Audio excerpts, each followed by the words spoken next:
আমরা যদি রোজা যথাযথভাবে রাখি, রোজার সাথে সম্পৃক্ত হলো কোরআন। রমজানে কোরআন নাজিল করেছে, এই রমজানেই আল্লাহ রোজা ফরজ করেছে। এই জন্য নবীজি এক হাদিসের মধ্যে বলেন, আসসিয়ামু ওয়াল কোরআন ইয়াশফাআন লিল আবদি ইয়াউমাল কিয়ামাহ।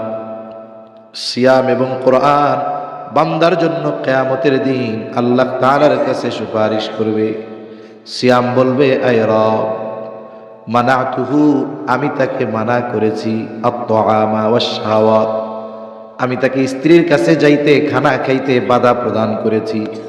কোরআন বলবে, আল্লাহ, আমি তাকে রাত্রে ঘুমাইতে দেই নাই, ইন্নী মানাতুহুন নাওমা বিল্লাইল, আমি তারে রাতে ঘুমাইতে দেই নাই। রোজা বলবে, সারাদিন খাইতে দেই নাই, হালাল স্ত্রী তার কাছেও যাইতে দেই নাই। আর কোরআন বলবে, রাতে আমি ঘুমাইতে দেই নাই, তার মানে আমার তিলাওয়াত করছে। এখন আল্লাহ তাআলার কাছে তারা সুপারিশ করবে, ফাশাফি'নি মিন, হায় আল্লাহ, আপনি আমার সুপারিশ তার ব্যাপারে কবুল করেন। নবীজি সাল্লাল্লাহু আলাইহি ওয়াসাল্লাম বলেন, আল্লাহ তাআলা ওই ব্যক্তির জন্য রোজা এবং কোরআনের সুপারিশ কবুল করবে। তাহলে আমি আপনি যদি রমজানের রোজা ঠিকমতো রাখি, রমজানটা যদি কোরআনময় হয়, তাহলে কিয়ামতে আল্লাহর কাছে এরা আমার আপনার জন্য সুপারিশ করবে। এজন্য কোরআনময় রমজান হবে, সাথে সাথে কোরআনময় ব্যক্তিগত জীবন, কোরআনময় পারিবারিক জীবন, কোরআনময় অর্থনৈতিক জীবন, কোরআনময় সামাজিক জীবন, কোরআনময় রাষ্ট্রীয় জীবন। আমরা স্টেপ বাই স্টেপ এগুলা প্রতিষ্ঠার প্রচেষ্টা চালিয়ে যাব ইনশাআল্লাহ। মনে রাখবেন, কিছু বিষয় আছে প্রতিষ্ঠার ক্ষেত্রে ব্যক্তির সাথে সম্পৃক্ত, আর কিছু বিষয় আছে সামগ্রিকভাবে সম্পৃক্ত। আপনি আমি ব্যক্তিগতভাবে যতটুকু দিন মানার আদেশ আছে, কোরআন মানার আদেশ, এটা যদি আমি আপনি মানি, আমাকে আপনাকে বাধা দেওয়ার কেউ নাই। আছে কেউ? আপনি আমি যদি সুদ না খাই, আমারে জোর করে কেউ সুদ খাওয়াবে?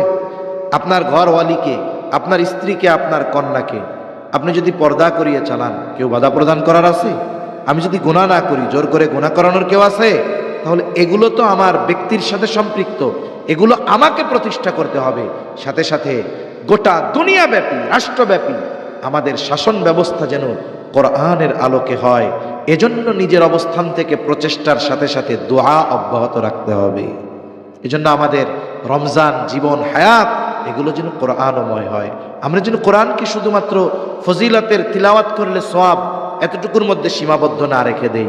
কোরআনকে শুধুমাত্র মানুষ মারা গেলে খতম করার জন্য কোরআনকে যেন না রেখে দেই। এই বিষয়গুলো আমাদের খেয়াল রাখা দরকার।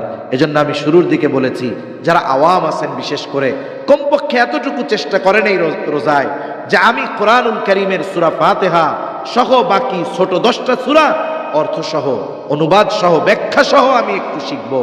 তাহলে আশা করা যায় আপনার আগের নামাজ আর এই যে অর্থ জেনে আপনি তিলাওয়াত করতেছেন, এই নামাজের পার্থক্য আপনি টের পাবেন ইনশাআল্লাহ।